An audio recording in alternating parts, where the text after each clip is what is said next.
Oi, gente. A SEEB, a nossa Sociedade de Educação Espírita da Bahia, precisa de você. É o seguinte, nós vivemos das nossas contribuições e doações voluntárias dos sócios integrantes, eu sou um deles, e também da nossa arrecadação com os eventos que fazemos e do nosso bazar, da nossa cantina, da nossa livraria. Obviamente, para enfrentarmos essa pandemia, seguindo os protocolos de saúde, não estamos realizando eventos nem reuniões presenciais. Mas para manter a nossa SEB viva, transmitindo as nossas palestras e os nossos cursos online, nós precisamos de você. Contribua com qualquer valor através dos nossos dados bancários do Pix, que está aqui nessa tela. Você também pode ajudar. Eu conto com você. Boa palestra. Um beijo.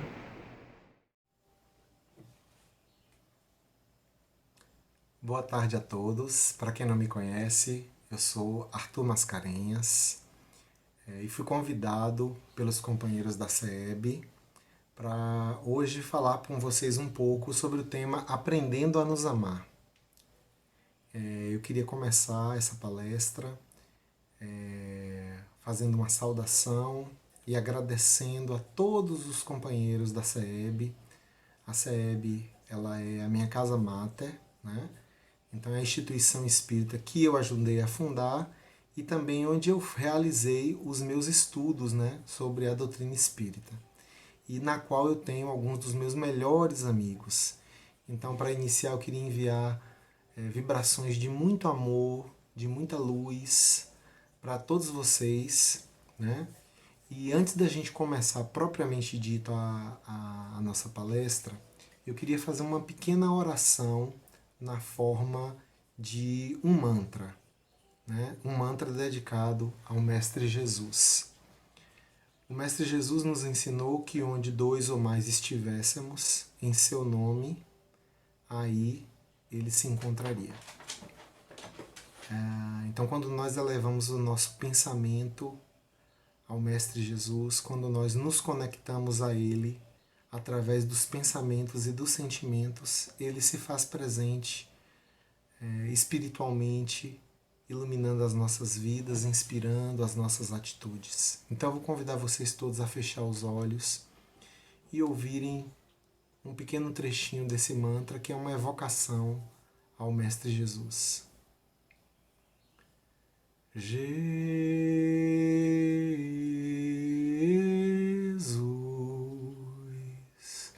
Jesus, Jesus, Jesus,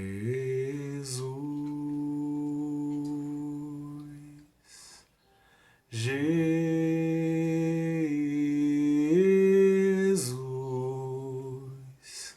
Jesus,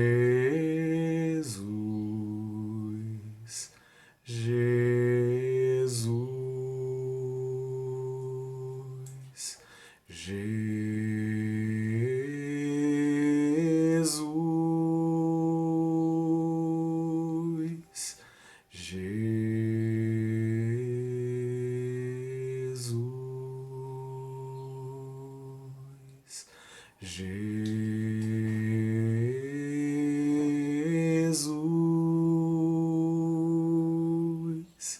Jesus,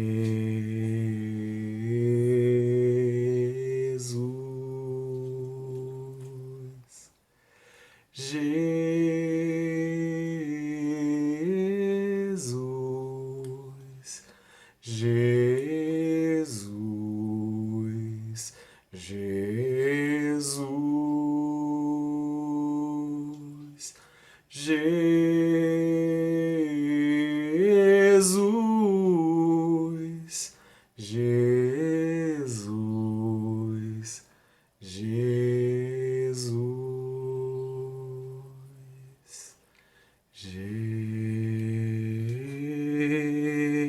Jesus,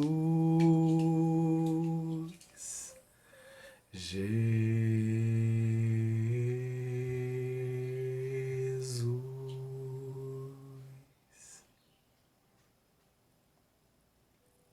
Amém. Que assim seja. Shanti, paz a todos os seres. Eu resolvi começar a minha fala com esse mantra para o Mestre Jesus, porque o capítulo 2 do livro Modo de Entender do Espírito Hamed pela mediunidade de Francisco do Espírito Santo Neto, né? Esse livrinho que eu gosto muito, né? E também de um autor e médium que eu tenho um carinho especial, não só por ele, como pela obra, toda a obra de Hamed. E nesse capítulo ele faz uma análise daquele ensinamento de Jesus, né? Que está lá no capítulo 22 do Evangelho segundo Mateus, nos versículos de 37 e 40, né? Quando um fariseu, meio que tentando né, testar Jesus, ele pergunta a Jesus qual é o maior mandamento da lei de Deus. E Jesus responde assim a essa pergunta: amarás ao Senhor teu Deus de todo o teu coração, de toda a tua alma e de todo o teu entendimento. Este é o maior e primeiro mandamento. E o segundo é semelhante a este: amarás o teu próximo como a ti mesmo. Esses dois mandamentos resumem toda a lei e os profetas. Então, falar do Mestre Jesus é sempre importante, porque a ética de Jesus, né, que vai dar origem a uma moral universal, que é essa que nós conhecemos, né, dentro da doutrina espírita, porque a moral espírita, a ética espírita, ela não é diferente da ética de Jesus, não é diferente da moral ensinada por Jesus. Então, me permitam não usar aqui a palavra moral cristã, porque eu não estou me referindo aqui às crenças, aos valores que o cristianismo, como religião institucionalizada, através da Igreja Católica, das igrejas protestantes, historicamente construiu no mundo. Tá? Mas eu estou falando da essência do ensinamento do Mestre Jesus. Eu não estou falando da figura deificada de Jesus das religiões. Eu estou falando de Jesus como esse mestre espiritual, cujos ensinamentos eles são universais, né? São ensinamentos que estão presentes em todas as tradições religiosas do mundo, né? Mas que estão compiladas aí nos ensinamentos do Mestre Jesus que nós tivemos acesso no mundo moderno através dos evangelhos, né? E esse ensinamento ele é um ensinamento muito importante, né? Porque ele fala daquele que seria o maior mandamento da lei de Deus, né? Que é amar a Deus sobre todas as coisas, né? De todo o nosso coração, de toda a nossa alma, de todo o nosso entendimento, né? E o segundo mandamento, que é semelhante a esse, que diz que é necessário amar ao próximo como a si mesmo. Significa que o amor ao próximo ele tem que estar assentado no amor a si mesmo. E como vocês verão ao longo dessa nossa palestra, o amor a si mesmo ele está assentado na descoberta da realidade espiritual que nós nos encontramos, da nossa origem divina como filhos de Deus.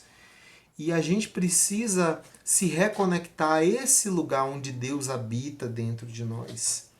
E a gente vai descobrir que o amor a Deus ele não é diferente do amor a si mesmo, né? Ele tem a mesma origem, né? Então, a tese de Hamed ao longo desse capítulo é de que o amor ele é um aprendizado, né? Nós aprendemos com a doutrina espírita que Deus nos criou a todos simples e ignorantes, mas com todo o potencial da perfectibilidade. O que significa que nós podemos aprender e desenvolver os nossos potenciais.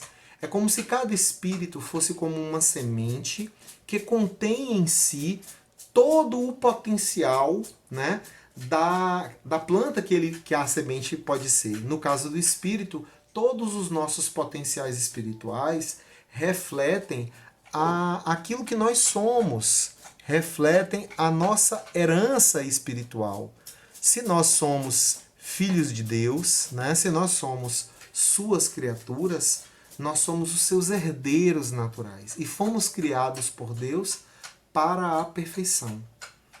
E como diz lá naquela mensagem do Evangelho segundo o Espiritismo, dentro do nosso coração existe já uma centelha de amor, né? Essa centelha de amor, ela se elabora, ela se desenvolve ao longo das nossas experiências nessa vida, né? E em todas as nossas experiências espirituais. Isso significa que a nossa capacidade de amar no aqui e no agora, ela foi elaborada, né, em experiências anteriores, nesta e também em outras encarnações. Então isso significa que o amor, gente, é um aprendizado. Às vezes a gente tem aquela crença do amor como uma bênção que cai pronta, como um milagre que cai pronto, né, dentro de nós. Ele existe dentro de nós, ele é um potencial dentro de nós. Mas o desenvolvimento desse amor, ele demanda um trabalho, um esforço que nós precisamos fazer para desenvolver em nós esta potencialidade. O desenvolvimento da potencialidade da nossa capacidade de amar, tá certo? Ela também está relacionada ao desenvolvimento da nossa capacidade de ampliar a nossa consciência. E eu estou falando de um ponto de vista espiritual, né?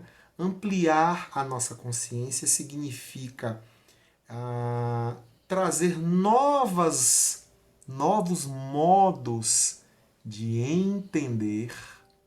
Então, eu queria chamar a atenção de que é por isso que o nome do livro de Hamed, não sei se vai estar focando, é um modo de entender, uma nova forma de viver.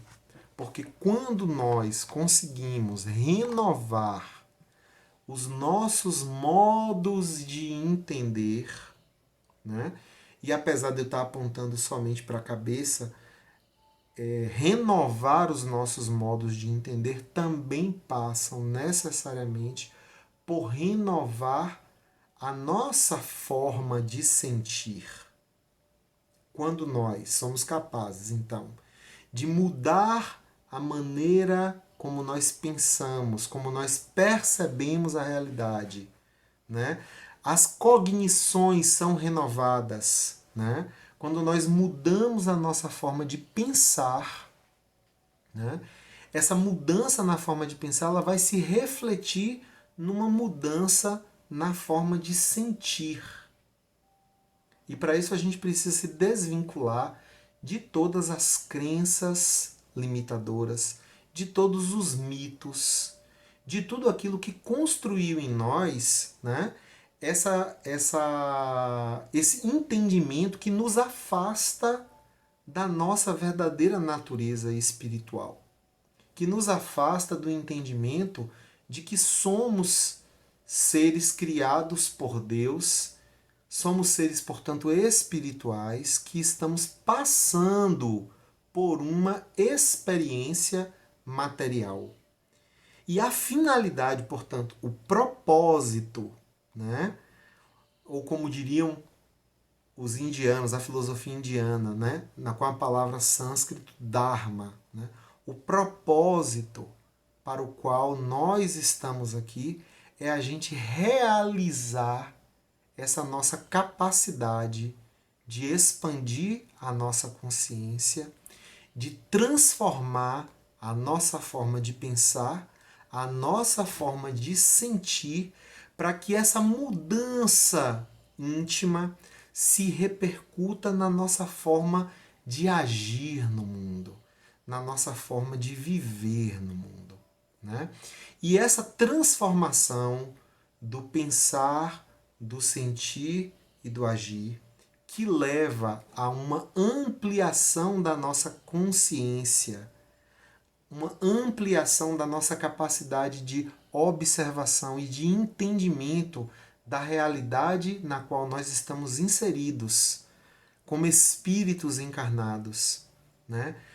Cujo papel aqui na Terra é de realizar esse trabalho é transformando a nossa forma de compreender que vamos transformar também a nossa forma de viver e ampliar a cada dia mais a nossa capacidade de amar. Só que para a gente ampliar a nossa capacidade de amar, a gente precisa se conscientizar de que o amor que eu dou é o amor que eu tenho. E infelizmente, a condição humana ainda nos coloca numa condição de muita miséria, né? De muita dor, né?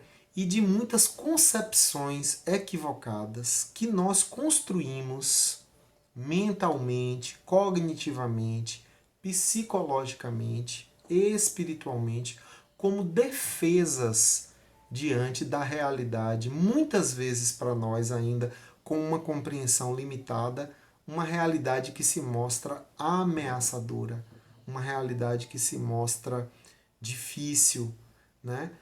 O que nós às vezes não conseguimos compreender e que eu acho que aí a doutrina espírita nos traz uma forma de compreensão muito diferente é que todos os desafios, né, todas as dificuldades, todos os obstáculos, né, que se apresentam na nossa trajetória, no nosso caminho, são apenas oportunidades que a providência divina está nos ofertando para que nós possamos, em superando essas dificuldades, em superando estes obstáculos, nós possamos realizar dentro de nós estas transformações. E muitas vezes nós fugimos da dificuldade, fugimos dos enfrentamentos, né? Por um entendimento equivocado, né? Sobre o que significa aquela experiência no contexto do nosso desenvolvimento, do nosso progresso espiritual. Né? Eu uso aqui a palavra progresso com muita cautela, com muito cuidado, para a gente entender que esse progresso nada mais é do que o desenvolvimento natural da planta, né? Dessa plantinha que somos nós, ou seja, dessa semente que começa a criar raízes, a criar caule, a criar folhas e que precisa se fortalecer, né? Precisa mergulhar cada vez mais profundamente em busca dos nutrientes. E essas raízes, gente, elas estão assentadas no amor a nós mesmos, na compreensão daquilo que nós somos, na aceitação de que onde nós estamos é onde nós podemos estar e é o único lugar onde nós existimos na realidade. Porque o passado, ele não pode ser mudado, ele pode até ser ressignificado. Ou seja, a gente pode olhar nossa história de vida, né, com um olhar diferente, da culpa que a cultura do cristianismo, né, nessas religiões dogmáticas originais, implantou em nossas mentes de uma forma até atávica. As pessoas se afastaram do conceito de responsabilidade para o conceito de culpa. É importante a gente entender que são coisas completamente diferentes. E uma coisa muito importante que a gente precisa compreender é que a culpa, ela é paralisante. Quando a gente está no sentimento de culpa, a gente está se sentindo o pior dos seres. A gente está paralisado naquele sentimento, naquela sensação, naquela experiência que nós vivenciamos e perdemos a capacidade, momentaneamente, de transformar aquela realidade. A responsabilidade é uma outra coisa. A responsabilidade é quando eu olho aquilo que me aconteceu, eu entendo que existiram fatores que não estavam sob o meu controle, aos quais eu reagi, né? Então, Ao entender isso, eu também entendo que eu fiz escolhas durante o processo, né? Nem sempre essas minhas escolhas foram as melhores escolhas. Mas foram as escolhas que eu pude fazer naquele momento de compreensão, naquele estágio de desenvolvimento de consciência em que eu me encontrava. E eu retiro do outro, da vida, né? Eu retiro das coisas a responsabilidade e assumo inteiramente a responsabilidade sobre tudo aquilo que está acontecendo comigo. É o momento em que eu deixo de ser vítima das circunstâncias, eu deixo de ser vítima do destino e eu exercito o meu livre-arbítrio conscientemente, assumindo a inteira responsabilidade pela trajetória que eu segui, pelo caminho que eu segui, pelas escolhas que eu segui. Naturalmente, quando eu olhar para trás, eu vou perceber que algumas escolhas me conduziram a um caminho de luz, de entendimento, de amor, de compreensão. E outras escolhas que eu fiz não. Foram escolhas mais difíceis. Foram escolhas em que eu feri e me feri no processo. E talvez essas não tenham sido as melhores escolhas. Mas a gente não pode mudar as escolhas que nós fizemos no passado. Essas escolhas nós fizemos porque naquele momento específico, aquilo foi o que a gente pôde entender, pôde realizar, pôde escolher, muitas vezes até com um livre-arbítrio muito limitado por essas crenças, por esses mitos, por essas circunstâncias da realidade no nosso entorno que algumas vezes não estavam sob o nosso controle. Como continuarão muitas coisas estão completamente fora do nosso controle. Acho que a maior ilusão que a gente pode ter é a ilusão de que a gente controla alguma coisa. A gente mal se controla, a gente se autorregula, né? Então a gente precisa compreender de que o que está no nosso domínio é justamente a seleção que eu posso fazer de quais são as melhores atitudes, quais são os melhores pensamentos, quais são os melhores sentimentos, quais são as melhores ações que eu posso tomar a cada momento. E para isso, eu tenho que estar presente. Eu tenho que estar consciente de quem eu sou no aqui e no agora. E eu não posso estar paralisado na culpa do erro que eu cometi no passado. Porque o erro faz parte do caminho evolutivo do espírito humano, né? É por isso que nós fomos criados simples e ignorantes, mas com um potencial de perfectibilidade. Quis a providência divina que nós nos responsabilizássemos pelo nosso destino. Portanto, eu estou dizendo tudo isso por quê? Porque toda caminhada,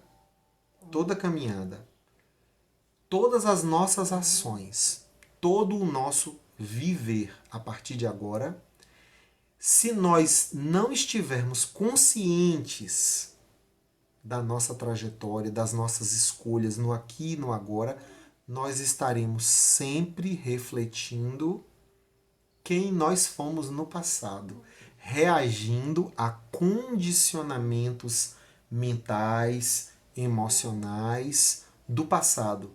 Estaremos vivendo condicionados pelos nossos traumas das experiências anteriores, né? Nós estaremos vivendo como aquele ratinho, né? Que na experiência, né? De condicionamento de comportamento, ele não vai mais no pratinho pegar o queijo, porque a primeira vez que ele foi, ele tomou um choque. Então, a partir dali, ele desenvolve o medo de ir buscar aquela realidade, porque aquela realidade, naquele momento, gerou uma experiência que foi traumática. Então, a gente vive nesse condicionamento. E quando nós estamos nos condicionamentos, sejam eles de natureza psicológica interna, que ainda estão precisando ser trazidas do inconsciente para o consciente, para serem ressignificados, sejam esses condicionamentos familiares, sejam esses condicionamentos sociais, se nós estamos agindo por condicionamentos, estamos agindo por hábitos. Não estamos agindo por consciência. E a coisa mais importante para nós, espíritos, para que nós tenhamos uma vivência saudável no aqui e no agora, é entender que precisamos estar presentes, precisamos estar conscientes, para que possamos exercitar com maior plenitude a nossa capacidade de escolha a partir daquilo que a vida nos apresenta, livres desses condicionamentos limitantes, dessas crenças, desses mitos, dessa culpa que nos atrela sempre àquilo que nós fomos. Então precisamos entrar em contato com aquilo que nós somos hoje, no aqui e no agora. Precisamos estar presentes. É só estando presente no aqui e no agora que a gente consegue se reconectar a uma forma mais saudável de viver, de compreender a realidade em que nós estamos inseridos e, portanto, de exercitar novas possibilidades de aprendizado da forma de amar. Enquanto nós não agimos no aqui e no agora, que é o único lugar onde nós podemos estar, porque é aqui que nós existimos, é aqui que a nossa consciência existe. É no aqui e no agora, em estado de consciência e conectado a mim mesmo, que eu estou conectado a Deus. Porque Deus, ele não habita em casas, em templos de pedra. Deus não está fora de nós. Se Deus está em algum lugar, né? Porque Ele está em todos os lugares, nós aprendemos isso quando nós estudamos, né, sobre Deus na filosofia espírita. Né? Quando a gente lê ali o primeiro capítulo acerca de Deus, a gente entende que Deus se faz presente em toda a sua criação. E o lugar onde Deus dialoga com cada um de nós é dentro do nosso coração, né? Na essência divina onde nós somos. Eu estou falando do coração simbolicamente, não do órgão material, óbvio. Eu estou falando da essência daquilo que nós somos, portanto, do ser espiritual que nós somos. Quando nós nos reconectamos à fonte original, nós estamos também fazendo uma reconexão com Deus. Né? Mas não com esse Deus da crença, das crenças atávicas. É por isso que muitas vezes muitos companheiros espíritas chegam para mim e dizem assim: Arthur, eu tenho muita dificuldade de lidar com Deus.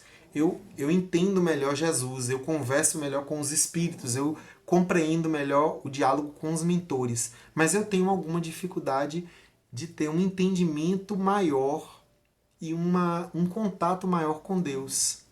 Né? Quando, na verdade, Deus deveria ser o nosso contato íntimo primeiro. Né? Mas o caminho que leva a Deus não está fora de nós. Então, não adianta buscar Deus em templos externos a nós. O templo onde Deus habita, antes de qualquer outro lugar, é na essência daquilo que nós somos. Porque somos centelhas divinas. Está lá no Livro dos Espíritos. Né? Somos seres criados por Deus, somos centelhas divinas. Então, onde nós estamos em mais íntima comunhão com Deus é na essência do que nós somos. E todas as nossas experiências nessa encarnação é para que a gente possa fazer essa volta para casa. A minha casa não é a minha casa materialmente falando, não é o lugar onde eu moro fisicamente, mas é o lugar onde eu habito, onde eu sou, e onde eu sou consciência, onde eu sou presença, onde eu sou observador, onde eu sou co-criador, onde eu posso transformar em contato com a minha natureza espiritual íntima. Então observe que os ensinamentos de Jesus, com essa percepção renovada que nos proporciona a doutrina espírita, nos possibilita fazer um retorno para casa, né? E esse caminho de volta para casa é um caminho que está muito atulhado de lixo emocional acumulado ao longo de muitas experiências do passado, né? Onde nós cultivamos crenças limitantes, nós cultivamos mitos, nós acreditamos em mentiras que nos contaram, nós acreditamos em mentiras que nós mesmos contamos para nós mesmos. Ou seja, nós contamos mentiras para nós mesmos. Muitas vezes essas mentiras foram construídas em nossa cognição como uma forma de defesa da realidade, né? Do medo, da dor, do medo de ser ferido, né? Do desejo de não sofrer de novo outra experiência traumática, porque a gente fica naquela ideia de que vai se repetir novamente. E quanto mais a gente tem de fugir destas ocorrências, né, pela via do tentar controlar dessa maneira, mais a gente faz com que estas coisas se cristalizem, se consolidem em nossas vidas na forma de comportamentos. É como se a gente quisesse, a gente diz assim, eu quero mudar, eu quero transformar a minha forma de pensar, de sentir e de agir. Mas se eu ajo sempre da mesma maneira, se eu continuo olhando para a realidade ao meu redor e vendo todas as coisas sempre com o mesmo olhar, se eu não consigo mudar as minhas concepções, os meus entendimentos, o meu sentimento acerca das coisas, é óbvio que o meu comportamento não vai ser um comportamento novo, vai ser aquele velho comportamento condicionado dentro de cada um de nós. E o amor também é assim, né? E enquanto nós permanecemos desconectados da capacidade de amar a si mesmo, nós não conseguimos dar o amor, né? Às vezes a gente fica na expectativa de que tem que dar amor, né? Que a gente tem que amar ao próximo. Mas como é que eu vou ofertar aquilo que eu não consigo realizar nem comigo mesmo? Porque não me aceito, porque estou paralisado em sentimentos de culpa. Então, a primeira coisa é olhar com compaixão, portanto, com amor a si mesmo, né? Olhar para sua própria história a partir de um olhar compassivo, de um olhar que entende que os erros cometidos foram cometidos porque a gente não tinha, naquele momento de compreensão existencial, mais para dar. Nós demos aquilo que nós podíamos dar, porque nós estávamos vivendo sob o condicionamento da ilusão da realidade que nós fomos inseridos. Quando a gente se liberta dessas crenças, dessas ilusões, e a gente olha para a nossa história de vida a partir desse entendimento profundo que a doutrina espírita nos proporciona, de que somos espíritos em processo de evolução, né? Que a cada existência passamos por experiências para que a gente vá aos poucos burilando, né, a nós mesmos, desenvolvendo os potenciais dessa semente maravilhosa, dessa centelha divina que existe dentro de nós. É que a gente possibilita que o amor, inicialmente uma sementinha, que lá na nossa origem se manifestava somente na forma de instintos, depois ele começa a se manifestar na forma de sensações, de emoções, e com o desenvolvimento da nossa capacidade das nossas capacidades espirituais, com o desenvolvimento da nossa capacidade de expansão de consciência, aos poucos, aquilo vai se transformando em um sentimento de amor, não mais em um comportamento instintivo, nem num comportamento baseado nas sensações, ou seja, tem muita gente que ama pela sensação que aquele entendimento ainda imperfeito do amor, e quando eu digo imperfeito aqui não tenho nenhum julgamento de certo ou de errado, apenas o amor para aquele nível de consciência em que o espírito se encontrava naquele momento existencial particular, né? Que eu preciso olhar com paixão, com compaixão, que eu preciso perdoar. O perdão, ele não é uma, uma ação da boca para fora. Não é o que você diz, eu perdoo a mim mesmo. Não é isso.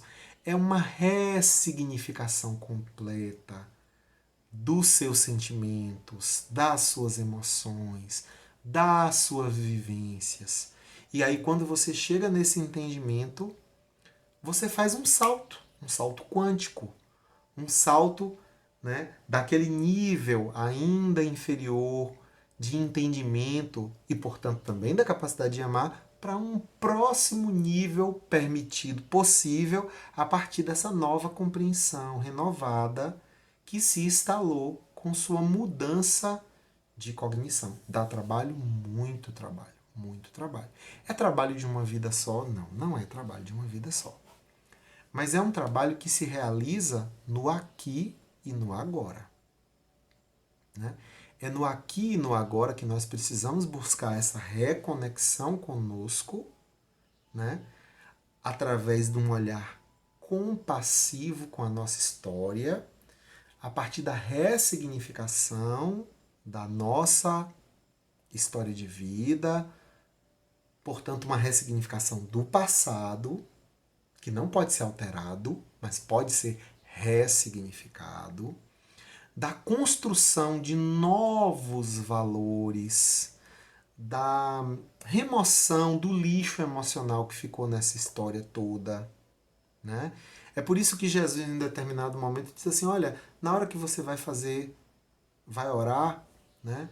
Antes de você chegar no templo para orar, no templo da alma, né? Se você perceber que você tem alguma coisa contra alguém, vai e reconcilia-te com o teu adversário enquanto estás a caminho com ele. Não significa com isso você chegar para o seu adversário e dizer, me perdoe, eu errei. Não é só isso. É todo o trabalho interno de mudança da sua forma de pensar e de entender aquela experiência relacional que você teve com aquele que você, entre aspas, está chamando de seu adversário. Né? É você olhar que aquela pessoa como você são espíritos em processo de evolução e que cada um está passando por um momento da evolução, que pode estar errado, está tudo bem, mas que não cabe a você mudar o outro. Cabe ao outro amar-se e transformar-se, como cabe a você também amar-se e transformar-se. Não cabe ao outro mudar você. O outro não tem esse poder. Você também não tem o poder de mudar o outro. Você só pode mudar a você. E quanto mais você vai entendendo isso, você vai olhando para a sua história da vida, vai olhando para as suas relações do passado, vai olhando para as suas ações anteriores e sem a paralisação da culpa, mas assumindo completa responsabilidade sobre as suas atitudes, sobre as suas escolhas, entendendo que muitas vezes você fez escolhas erradas, é que você vai poder agora exercitar o amor por si mesmo, fazendo escolhas melhores no aqui e no agora. Escolhendo novas ações. E para isso você tem que estar em constante atenção, em constante observação de si mesmo, em constante percepção e a percepção da realidade em que você se encontra. Você tem que ir se apropriando de quem você é no aqui e no agora. E quando você vai entendendo isso, você vai olhar para o seu passado e falar: poxa, eu não preciso mais estar preso a esse passado. Eu preciso agora é reconstruir meu entendimento para que, mudando a minha forma de entender, eu possa, em algum momento, alcançar um estado de consciência que me permita transformar o meu aqui e o agora. Então, o perdão nasce naturalmente dentro de nós através dessa rota. E quando novos significados se apresentam, novas possibilidades vão também se apresentar. Se nós não deixarmos um espaço, a gente não tem para onde crescer.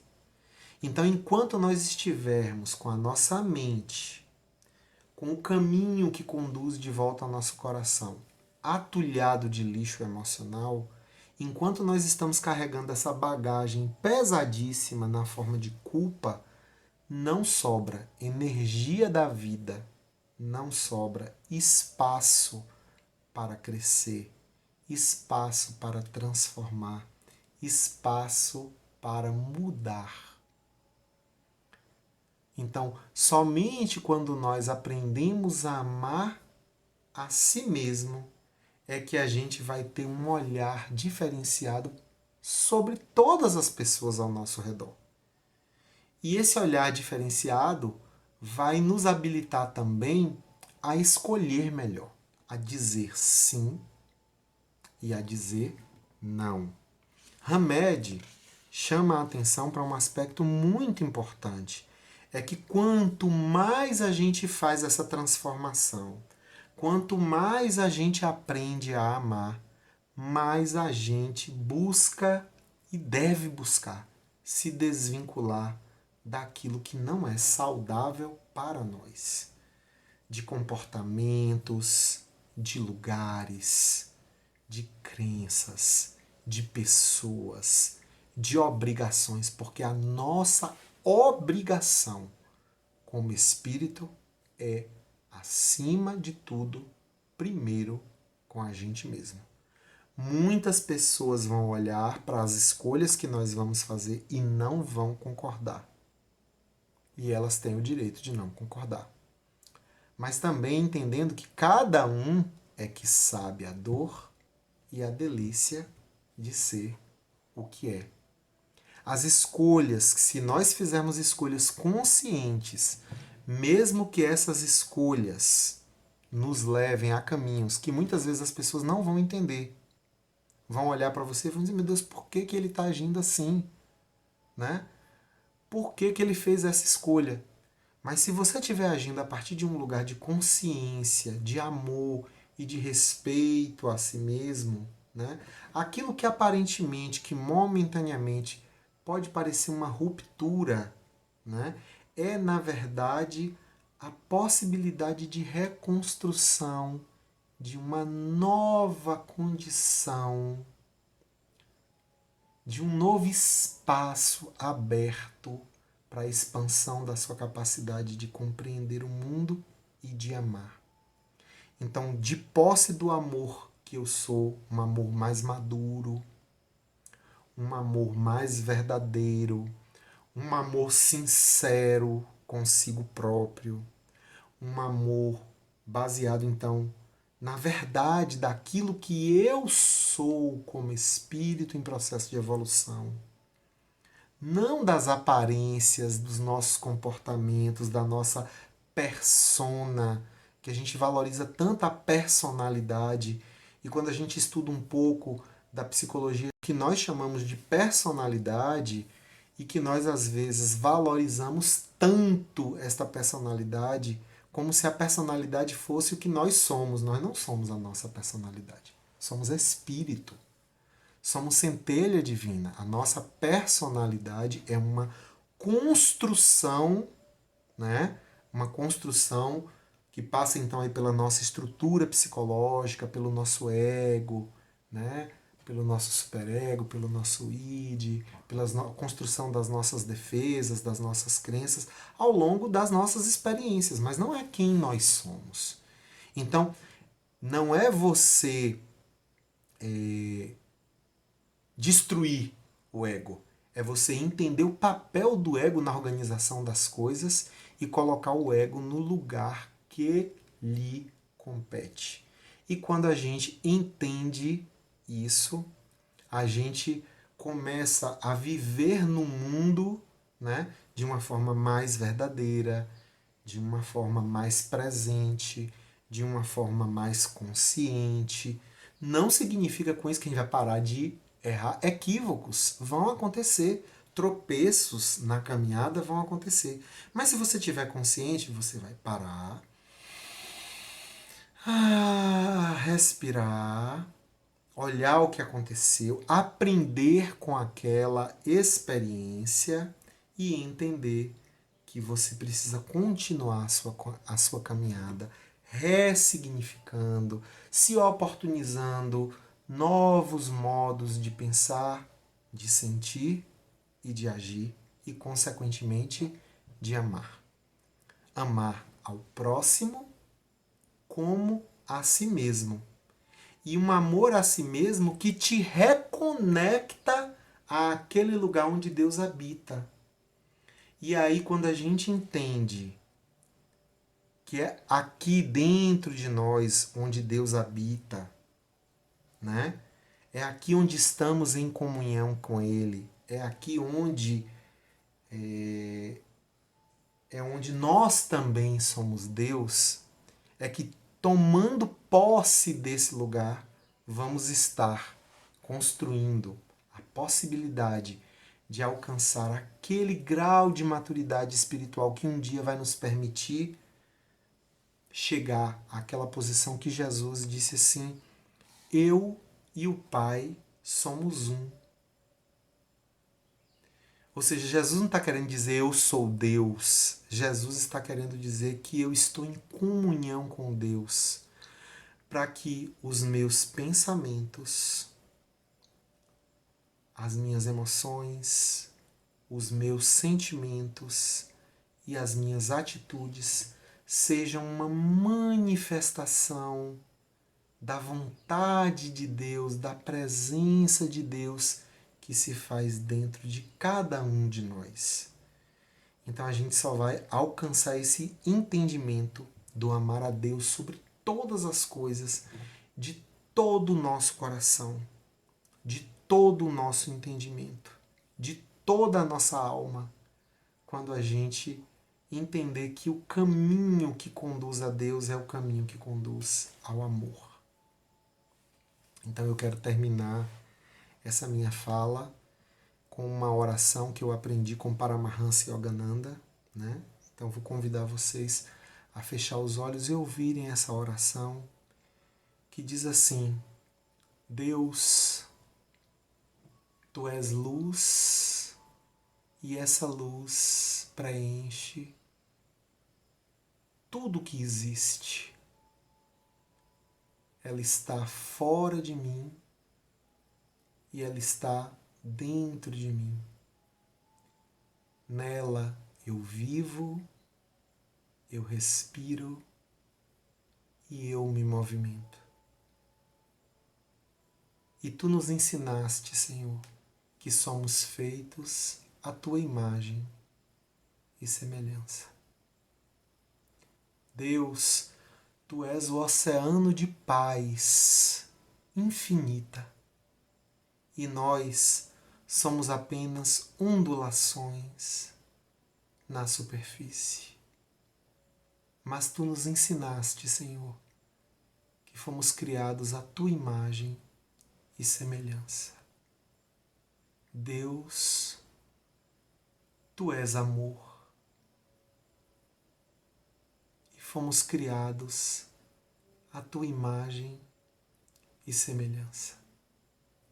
que possamos escolher o caminho do amor a si mesmo, aprendendo a cada dia a nos amar com consciência, com verdade, com responsabilidade, para que nós possamos realizar o nosso propósito nesta existência e possamos continuar essa trajetória de luz, de crescimento e de caminho em direção à nossa natureza verdadeira, porque nós somos, em essência, luz, amor e paz. E só precisamos nos reconectar com esta realidade. Mudando a nossa forma de pensar, mudaremos as nossas formas de sentir e de agir no mundo. E a partir dessa nova forma de viver, seremos co-criadores, construtores de uma realidade melhor para nós, para nossos irmãos, para a sociedade que nós vivemos, para o mundo em que nós vivemos. Que Jesus nos abençoe, nos proteja e nos ilumine hoje e sempre. Gratidão pela oportunidade de compartilhar um pouco dessa visão renovada que a doutrina espírita ela abre em nossas vidas, mas que, sobretudo, os ensinamentos do Mestre Jesus nos possibilitam. Então vamos parar de olhar para Jesus como quem está distante de nós, como aquela figura inalcançável. Ele é o nosso modelo e o nosso guia. Ele é o nosso mestre, se assim nós o quisermos. Porque ter um mestre significa aceitar esse mestre, acolher em nosso coração os ensinamentos desse mestre e buscar diariamente vivenciar os seus ensinamentos, para que, transformando-nos, transformemos a realidade na qual nós estamos inseridos. Muita paz, muita luz. Namastê, que assim seja.